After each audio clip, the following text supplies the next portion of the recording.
De bouw van een dikdrooggang in de Waadzeedijk bij Lauwerzeeg is uiteenzet. Manje wat op de Zeedijk het start zijn voor de bouwjoen. En daarmee begint de uitviering van 3 natuurprojecten op de Waadzee. We gaan een getijdengebied aanleggen en daarvoor maken we een gat, een doorgang in de dijk om weer de verbinding met de Waddenzee te herstellen.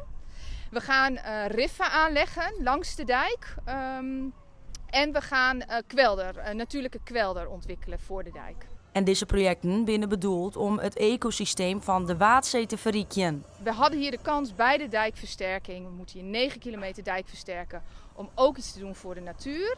En hier kunnen we perfect voor zowel aan de binnenkant van de dijk als aan de buitenkant van de dijk de natuur verrijken. En dan hebben we het over het hele voedselsysteem van de Waddenzee. Dus van de algen en de wieren tot de ongewervelde dieren, anemonen, zeesterren, maar ook vogels en vissen. De dijk moest versterken worden.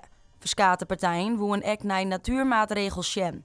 En daar ontstaan de 3 projecten uit, die het uit 2 jaar klaar wezen moeten. In 2026 dan is de dijkversterking klaar en ook de projecten voor de natuur. Dus de getijdenduiker, waar we hier op de achtergrond de bouwkuip van zien, die is dan ook klaar en die gaat dan ook open, waardoor het water van de Waddenzee daadwerkelijk verbonden kan worden met het getijdengebied aan de binnenkant van de dijk.